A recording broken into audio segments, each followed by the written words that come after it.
आपने सत्ता के लिए बार बार समझौता किया, जिन बातों पर जिन पर नैतिकता का इतना बड़ा हाई स्टैंड आप लेते हैं सुधांशु जी, सबकी तो पोल खुलती जाती है। सत्ता के लिए आपने क्या क्या किया है वहां पर, याद दिलाने की जरूरत नहीं है।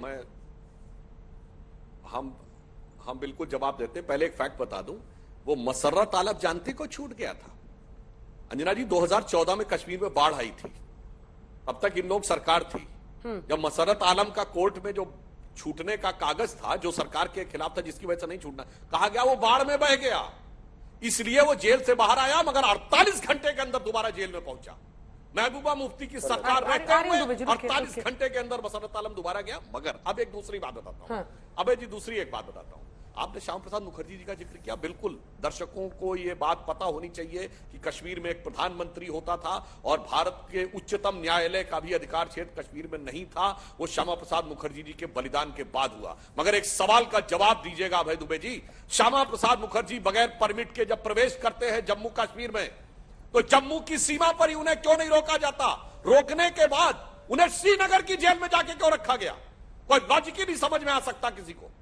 भाई, अगर आप किसी को रुकने से रोकना चाहते तो आप उसे गिरफ्तार करेंगे और वापस भेज देंगे। आपके पास परमिट नहीं है, यू कैन नॉट एंटर। आज की डेट में किसी के पास वीजा ना हो तो इमिग्रेशन काउंटर से उसे रिटर्न फ्लाइट पे बैठा दिया जाता है। अगर पाकिस्तान का अटारी बॉर्डर से कोई आ रहा हो और उसका वीजा ना हो तो वापस। अच्छा चलिए, अंदर भी आपने गिरफ्तार कर लिया, तो जम्मू की जेल में क्यों नहीं रखा?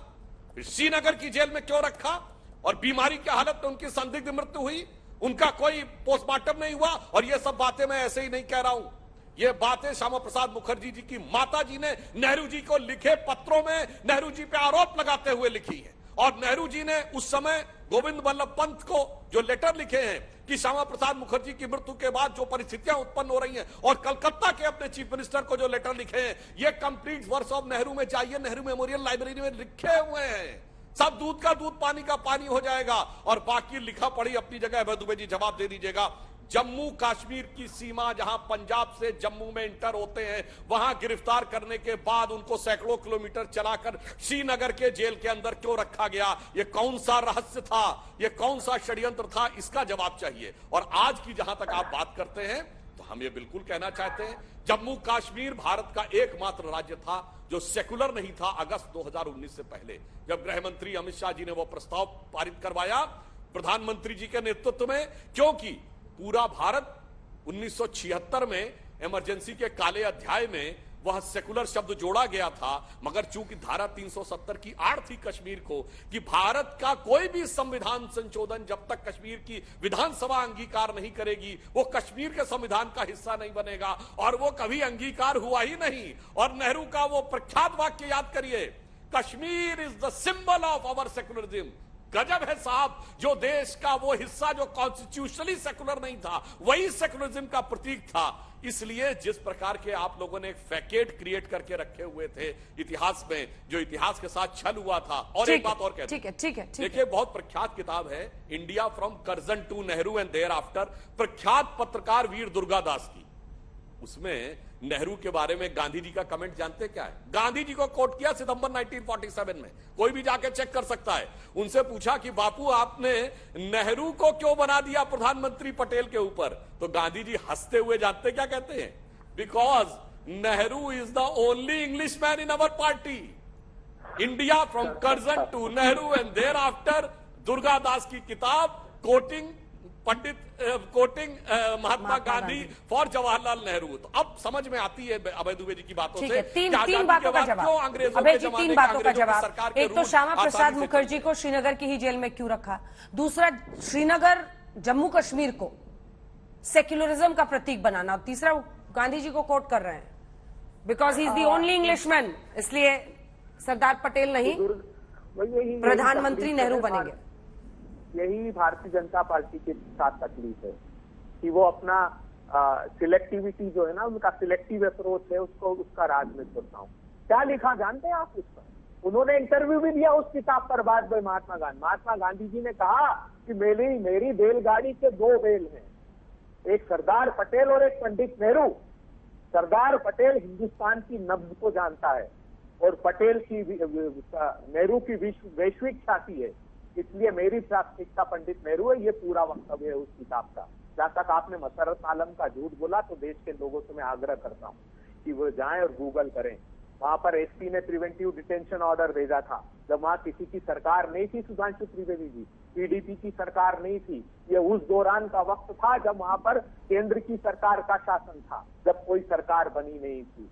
उस समय जब एसपी ने प्रिवेंटिव डिटेंशन ऑर्डर भेजा कि आप हमको इसको गिरफ्तार करना है, क्योंकि वो गृह मंत्रालय के अधीन लगते थे, गृह मंत्रालय भेजा गया। मैं चुनौती देता हूं अगर एक शब्द भी झूठ बोल रहा हूं, क्योंकि हम लोगों ने उस प्रिवेंटिव डिटेंशन के उसके आग्रह के साथ प्रेस कॉन्फ्रेंस की थी और वो गृह मंत्रालय ने नकार दिया और मसरत आलम को छोड़ा गया। मैं विनम्रता से पूछना चाहता हूं आपसे, आप बताइए ना, आपने बड़ी बड़ी बातें की, आपने क्या वादा किया था? आर्टिकल 370 हटा देंगे, हजारों लोग जम्मू कश्मीर में आकर जमीन खरीद सकेंगे। आर्टिकल 35 हट गया है दोस्तों, क्या हुआ बताइए ना। अभी लोकसभा में मार्च में क्या जवाब दिया आपने? आपने जवाब दिया कि 29 छोटी छोटी जमीन के टुकड़े जम्मू कश्मीर के बाहर से लोगों ने खरीदे, वो भी सारे जम्मू के हिस्से में। तो फिर ये हजारों करोड़ रुपए का निवेश कहां से आ गया वो बताइए। आपने कहा था कि जिन पंडित परिवारों के 64,000 परिवार विस्थापित हुए वहां पर, उन परिवारों को पुनः उनके स्थान पर हम पुनर्स्थापित करेंगे। आपने 2021 में एक वेब पोर्टल भी लॉन्च किया। आज तक से आग्रह करता हूं कि वो वेब पोर्टल खोल कर देखिए कितने लोगों को उनकी भूमियां वापस दिला दी। तो वो कहते हैं कि 830 लोगों को चिन्हित किया है। वहां पर जो लोग हैं अभी वो भी वापस जा रहे हैं। आपने कहा कि हमने हजारों करोड़ रुपए का निवेश, मैं आप जाते जाते मुझे बताइएगा कि 50, 50, 10, 20 एकड़ की कोई जमीन चिन्हित की हो आपने या अलॉट की हो जिस कंपनी ने वहां पर उद्योग लगा दिया। तो आर्टिकल 370 के लिए आप अब क्या कहते हैं कि हम पे गुज्जर और बकरवाल समुदाय को ट्राइबल कम्युनिटी का रिजर्वेशन। हाँ, वो सारे के सारे मुस्लिम समुदाय के लोग हैं जिनको 90 के दशक से है। अब पहाड़ के लोगों को आपने देने का वादा किया है, वो भी सिर्फ क्योंकि चुनाव आ रहे हैं। जी, क्या ये गुजरात से, गुजरात और जम्मू कश्मीर दोनों साधने की, क्योंकि एक तरफ गृह मंत्री जम्मू कश्मीर जा रहे हैं, उधर प्रधानमंत्री नरेंद्र मोदी 3 दिवसीय दौरे के बाद, क्या चुनावी राज्यों, मतलब क्या नेहरू भी अब इस देश में पॉलिटिकल वोट बैंक के लिए एक साधन बन गए हैं? देखिए, पहली बात तो मैं कह दूं, नेहरू या कोई नेता हमारे लिए पॉलिटिकल वोट बैंक का साधन नहीं है। हमारे तो संस्थापक अध्यक्ष श्यामा प्रसाद मुखर्जी स्वतंत्र भारत के प्रथम बलिदानी थे, जिन्होंने कश्मीर के एकीकरण के लिए अपना बलिदान दिया। और हमारा जनसंघ के जमाने से नारा था कि जहां हुए बलिदान मुखर्जी वो कश्मीर हमारा है, और जो कश्मीर हमारा है वो सारे का सारा है। और मैं अभय दुबे जी को विनम्रता से एक बात कहना चाहता हूं, दर्शक कोई जाके चेक कर लें, मसर्रत आलम की गिरफ्तारी तब हुई जब महबूबा मुफ्ती की सरकार थी। और मैं इसलिए कह सकता हूं, गृह मंत्रालय की बहुत सी प्रक्रियाओं तक की मुझे जानकारी है, वो कैसे गिरफ्तारी हुई थी 2 दिन में। हम उनको टीवी के ऊपर डिस्कस नहीं करना चाहते, परंतु जहां आपने निवेश की बात कही, उन 2019 से पहले कुल आपका दावा था कि कुल टोटल इतने सालों में 15,000 करोड़ रुपए का इन्वेस्टमेंट आया था। अब 2019 के बाद 56,000 करोड़ का इन्वेस्टमेंट आया है। शारजाह से सीधे फ्लाइट चल रही है। केवल सितंबर के महीने तक, केवल इसी वर्ष में 22 लाख से अधिक पर्यटक आए हैं, जो किसी भी प्रीवियस वर्ष में आए हुए कुल पर्यटकों की संख्या से 2 गुना अभी 9 महीने तक में हो गया है। अभी 3 महीने बाकी हैं। तो जो बदलाव है वो दिख रहा है। मगर एक बात बताऊं, वो गांधी जी की कोट का तो आप जवाब नहीं दे सके। मैंने किताब कोट की है मान्यवर, इसमें आपकी कोई गलती नहीं है। उस जमाने में आपके नेता वो लिख गए कि जवाब देते न बने। अब मैं नेहरू को खुद कोट करता हूं।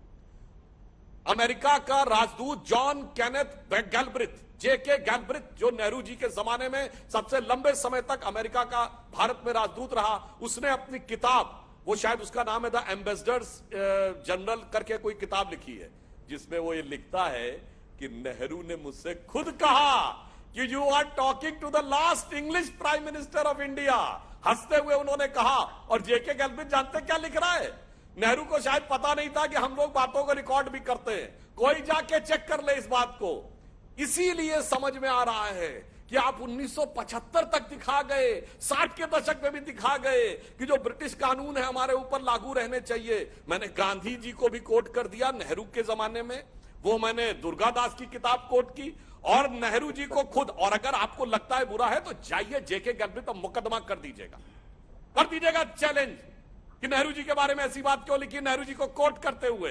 अगर मुझे पता है जेके गैल्ब्रिथ ने यह भी लिखा है कि नेहरू जी को बातों को रिकॉर्ड करके भी रखते हैं। और उसमें अगर आप भारतीय जनता पार्टी को सद्बुद्धि प्रदान हो, वो देश की आज की समस्या में इतिहास से प्रतिशोध लेना बंद कर दे।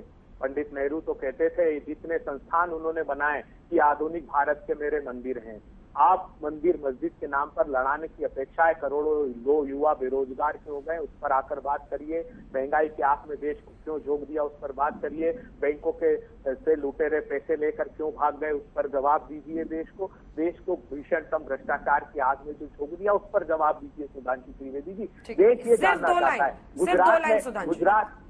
असल मुद्दों से भटकाना है, इसीलिए नेहरू को खींच कर लाना है। गुजरात में इसलिए कह रहे हैं क्योंकि वहां लोग महंगाई से त्रस्त, और कांग्रेस पार्टी ने कहा है 500 रुपए का सिलेंडर देंगे। कांग्रेस पार्टी ने कहा 3 लाख तक किसानों का कर्ज हम माफ कर देंगे। कांग्रेस पार्टी ने कहा है कि वहां पर हम पुरानी पेंशन योजना लागू कर देंगे। सिर्फ 2 लाइन अभय जी, अब बोल लूं मैं? सिर्फ 2 लाइन।